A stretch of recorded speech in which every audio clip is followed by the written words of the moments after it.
President Trump is leaving open the possibility of U.S. military action in Nigeria as he accused the nation of not stemming violence against Christians there. The president has asked the Defense Department to prepare options, that could include troops on the ground or airstrikes.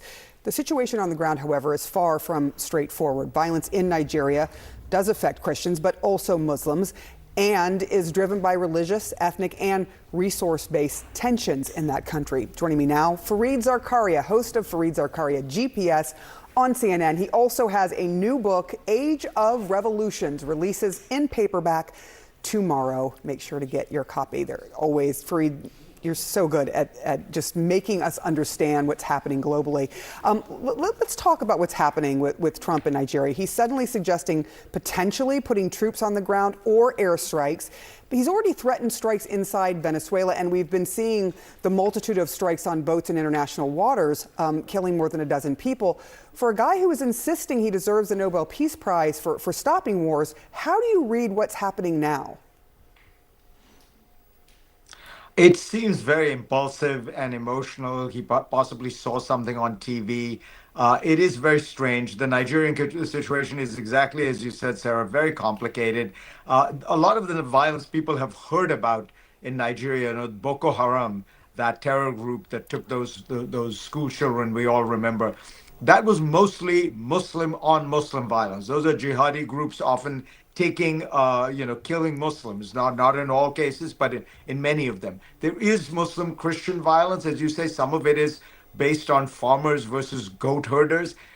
The current president, Tinubu, has actually been trying his best to diffuse that kind of violence and is himself an exemplary example of Nigeria's kind of multi-religious tradition. He is Muslim, the president of Nigeria. He's married to a Christian woman who is an ordained minister. And he often talks about how that marriage is part of what he's trying to do. Nigeria is 50% Christian, 50% Muslim. So it's an odd place for President Trump to interject himself, particularly militarily. I suspect, like many of President Trump's, emotional outbursts, that will not actually lead to military action. That could set off a kind of tinderbox in Nigeria. But we just have to wait and see. With President Trump, it's often you're trying to mind read this one man. Yeah, and that can be quite difficult. I do want to talk to you about speaking of President Trump, what he told 60 Minutes, particularly when it comes to those nuclear tests that he is talking about doing after some more than 30 years where these tests just have not happened. Let me let you listen to what he told Norah O'Donnell.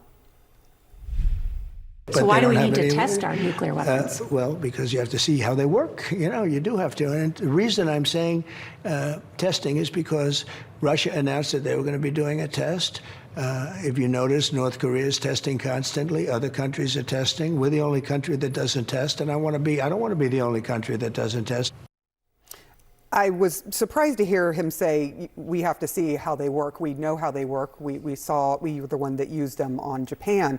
But if the U.S. starts blowing off nuclear weapons, is this going to start a chain reaction with Russia and China following suit? It almost certainly will. I'm not sure, some of this is classified information and we don't have access to it. But conventionally, it's believed that Russia and China and mostly everyone stopped in the mid-1990s. North Korea is the exception. But the major nuclear powers have tended to believe that they can figure out whether or not these weapons work without doing these underground tests, that have all kinds of environmental issues. It also it kind of has the tendency to trigger more of an arms race. But look, I think I know where President Trump is coming from on this issue. He wants leverage in these negotiations that we should be engaging in with the Russians and the Chinese. The big nuclear fact that we need to come to terms with is that China is on track to, I think, roughly quadruple the number of nuclear weapons it has over the next 10 years. That is a huge shift in the nuclear balance of power, and we should be trying to engage them in terms of negotiations and arms control. And if you need some leverage in that area, I'm not entirely opposed to it. All right, Fareed Zakaria, got your new book out. Thank you so much for coming on early this morning with us as well. We want to return our attention now to Africa, where President Trump is leveling new threats of military action in Nigeria. Writing on Truth Social over the weekend that, in his words, if the Nigerian government continues to allow the killing of Christians, then the U.S. military may very well go into Nigeria, quote, guns a-blazing, to completely wipe out the Islamic terrorists who are committing these horrible atrocities. Here's a little bit more from the U.S. president. They're killing record numbers of Christians in Nigeria. And they have other countries very bad also.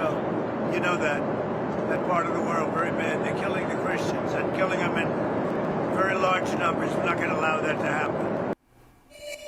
CNN's Nick Robertson is following these developments for us. So, Nick, I guess sort of a two-part question to start with. Number one, what is the reality of these claims that President Trump is making? And then two, how is Nigeria's government reacting to the threats from the U.S. president?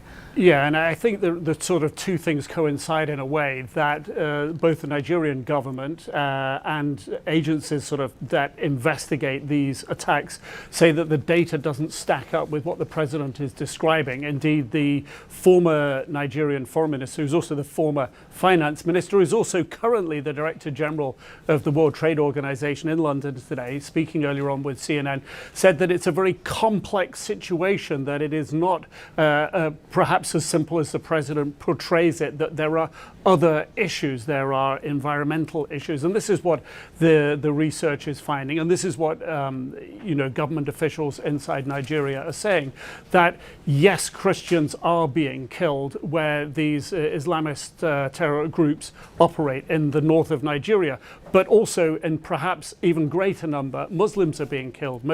The majority of the north of Nigeria is a majority Muslim population. So Muslims are being killed as well as Christians at the hands of these radical Islamists. So the picture that the president paints that this is just hitting Christians is being, if you will, taken apart and taken exception to. And the other thing that's being pointed out is this religion is not the only issue here. There are issues there of community, of land use. There are farmers there who grow crops on the land, traditionally Christians, but there's also conflict with the herders who move and follow the cattle. They're mostly Muslims. So the issues there are complex and beyond the way the president presents them. We've also heard from the advisor to the president of Nigeria, who said, look, we don't take what the president is saying at face value. We sort of see it, as he's done with other situations around the world, as a sort of an opening statement that may lead to a conversation with other Nigerian officials. And he said bluntly, we'd welcome support from the United States as long as it respects the sovereignty, territorial integrity of our country. He said we would like better fighter aircraft to combat these Islamist groups, better drones, better equipment. He said we have the troops. What we need better is support, military equipment support from the United States. I think at that level, what the president is stating as a cause is being taken down, and how it's being reflected back by the government in Nigeria is, yes, there's an issue of people being killed in our country. Would like some help. Can you do it? Yeah, well, in terms of that help, too, part of that initial post from President Trump started with him warning that he would end, in his words, quote, all aid and assistance to Nigeria, before going on to talk about going in guns a-blazing. In terms of that aid and assistance that already exists, what would that impact be? Well, the impact would be probably greater impoverishing the north of the country, where aid is being delivered. I visited there with, at the time, the British Foreign Secretary, Boris Johnson, before he became Prime Minister, 2017, I think it was, so about 8 years ago almost. The conditions on the ground were the same. I was there with his foreign development official as well, who was the minister for that, who was in charge of aid. And the aid was going into hospitals there to help with the people who'd been injured in these attacks. And the aid as well was going to feed people in that area where the effects of this Islamist violence was destroying the economy, because people were being blown up by suicide bombs in the middle of their towns, in the middle of their markets. markets. Indeed, I talked to one young man in the hospital there who said, look, you know, what we really want here is actually talks with these rebels to leave us, the civilians, alone and let us get on with our lives. So even back then, people were saying, we need help not only with the food aid, not only with the medical aid that's coming in, but we need aid as well, support, if you will, to get into a conversation with these groups and stop the attacks. So I think at all those levels, when you stop international aid going in, you worsen the conditions and situation of the population. Yeah, absolutely. Nick, appreciated the context. So key, as always. Thank you.